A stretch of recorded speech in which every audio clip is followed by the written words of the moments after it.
बेटा देखिए, आज आपका टॉपिक है work done on rough horizontal surface. कि रफ हॉरिजॉन्टल सरफेस है लाइक दिस, और ये हम ले लेते हैं, एक हॉरिजॉन्टल सरफेस है और इस पे आपने वर्क डन करना है। एक बॉडी है जिसकी मास m, उसको A पॉइंट से B पॉइंट तक आप क्या करोगे बेटा, क्या लगाओगे? फोर्स, क्योंकि फोर्स, और ये कौन सा सरफेस है? रफ है तो क्या होगा? Force of friction. क्या होगा बेटा? Force of friction. तो ये कोई सरफेस है बेटा और रफ सरफेस है, इसके ऊपर हम A से B जब बॉडी को डिस्प्लेस कर रहे हैं, जब डिस्प्लेस करेंगे तो क्या होगा? Work done. क्योंकि बेटा वर्क डन की डेफिनेशन आप सभी को पता है। सबसे पहले तो बेटा कि वर्क डन की जो डेफिनेशन है वो क्या होती है? वर्क डन, अब बेटा देखिए, work done is equal to क्या होता है मेरे बेटा? आप सभी ने पता है, force into displacement. Force into displacement. बेटा इसकी और भी डेफिनेशन है। वर्क डन आपने पढ़ रखा है कि डॉट प्रोडक्ट है, स्केलर प्रोडक्ट है किसका? फोर्स और डिस्प्लेसमेंट का। फोर्स एंड डिस्प्लेसमेंट का। The scalar product of the force, applied force and displacement is called work. वो आप पढ़ते आए हो, पढ़ रखा आप सभी ने। अब यहां बात आई है कि भाई एक रफ सरफेस लिया, ये कोई रफ सरफेस है बेटा,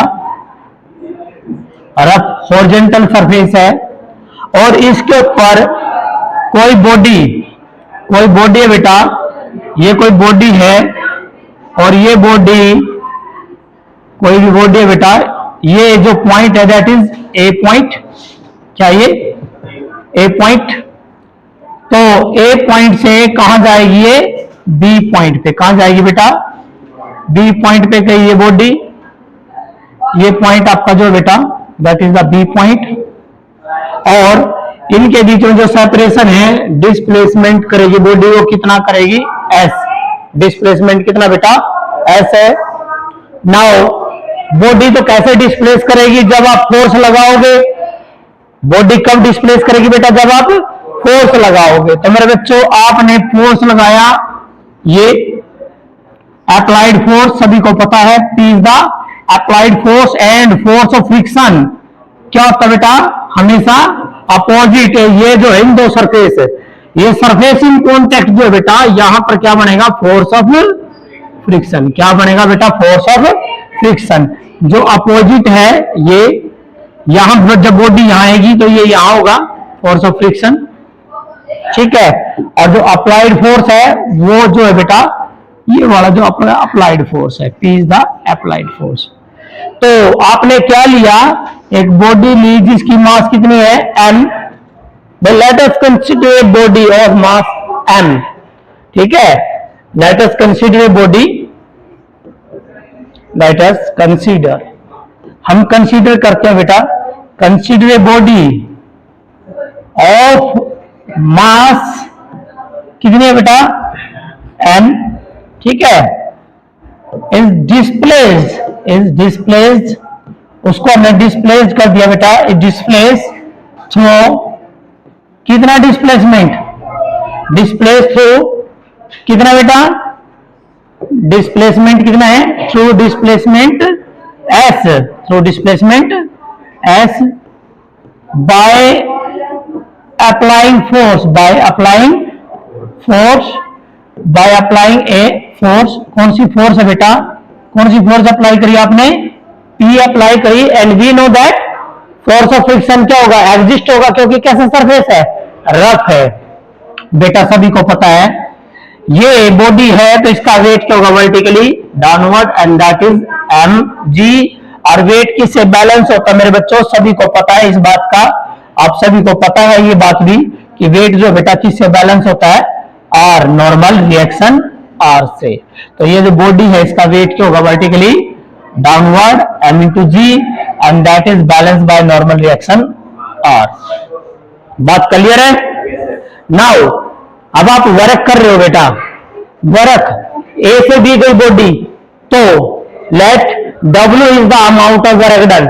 जब बॉडी का अच्छा किस डायरेक्शन में डिस्प्लेसमेंट हो रहा, उसी डायरेक्शन में डिस्प्लेसमेंट हो रहा है जिस डायरेक्शन में क्या लगा रखी है, फोर्स। बेटा आप सभी को पता है कि जो वर्क है वो आपने पढ़ा था F डॉट एस, क्या पढ़ा है, F डॉट एस, लेकिन यहां फोर्स कौन सा है, P। क्या मेरे बेटा, P, अप्लाइड फोर्स P है, तो P डॉट एस, इसमें खोलोगे तो ये आएगा आपका P एस कोस थीटा। अब P और S दोनों क्या एक ही डायरेक्शन में है, क्योंकि डिस्प्लेसमेंट उसी डायरेक्शन में हो रहा है जिसको आपने किसका नाम दे रखा है, पॉजिटिव वर्क का। किसका, पॉजिटिव वर्क का। तो यहाँ थीटा की वैल्यू क्या है बेटा, 0 डिग्री है, इसीलिए cos 0 क्या हो जाएगा बेटा, 1 हो जाएगा। और ये जो इक्वेशन है that amount of work done क्या हो जाएगा मेरे बेटा, P into S, equation number 1। बात क्लियर? ठीक है।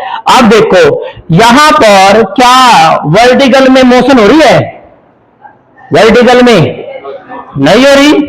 चलिए बेटा जब वर्टिकल में मोशन नहीं है तो क्या लिखोगे, वी नो दैट आर बराबर क्या जगह बेटा, M into G, equation number 2। Now third point, अब आपने लॉ ऑफ पढ़ रखा कि जो फोर्स ऑफ फ्रिक्शन है एफ और पी दोनों क्या होते हैं, इक्वल इन मैग्नीट्यूड। मैग्नीट्यूड में क्या होता है बेटा, इक्वल। ये फोर्स अप्लाइड है, ये फोर्स ऑफ फ्रिक्शन है, बोथ आर इक्वल। तो बेटा आप यहां वर्क क्या बन जाएगा, वर्क बन जाएगा F into S. And law of friction क्या कहता है, लॉ ऑफ फ्रिक्शन क्या कहता है बेटा, कंचन क्या बोलता है लॉ ऑफ फ्रिक्शन, एफ बराबर म्यू आर, एफ बराबर mu R. Now this equation, third equation become, या जो तीसरी इक्वेशन है बेटा, work done is equal to F की वैल्यू क्या है बेटा, म्यू आर इंटू में क्या बेटा, S. So what is R, R की वैल्यू mg। तो अमाउंट ऑफ वर्क डन जो आया बेटा, amount of work done on the rough horizontal surface is equal to कितना आया, म्यू, इसकी वैल्यू क्या आर की, mg into S, that is the amount of work done. क्या बेटा, amount of work done when there are these terms are given. भाई ये terms जो है बेटा गिवन होगी आपको, मास भी गिवन होगी आपको, एस भी गिवन होगा, इसकी वैल्यू आपको पता, जी की वैल्यू 9.8, अदरवाइज गिवन होगी 10। तो you can calculate, you will calculate the amount of work done. Simple work done, simple work done क्या होता है, फोर्स इंटू डिस्प्लेसमेंट। क्या होता है बेटा, फोर्स इंटू डिस्प्लेसमेंट। लेकिन यहां वर्क डन क्या है बेटा, क्योंकि कौन सी फोर्स इन्वॉल्व हो रही है, फोर्स ऑफ फ्रिक्शन। कौन सी बेटा, फोर्स ऑफ फ्रिक्शन। हालांकि जो फ्रिक्शनल फोर्स है वो क्या होती है बेटा, non conservative. Force of friction क्या होती है, नॉन कंजर्वेटिव होती है। ये था आपका टॉपिक, क्लियर है।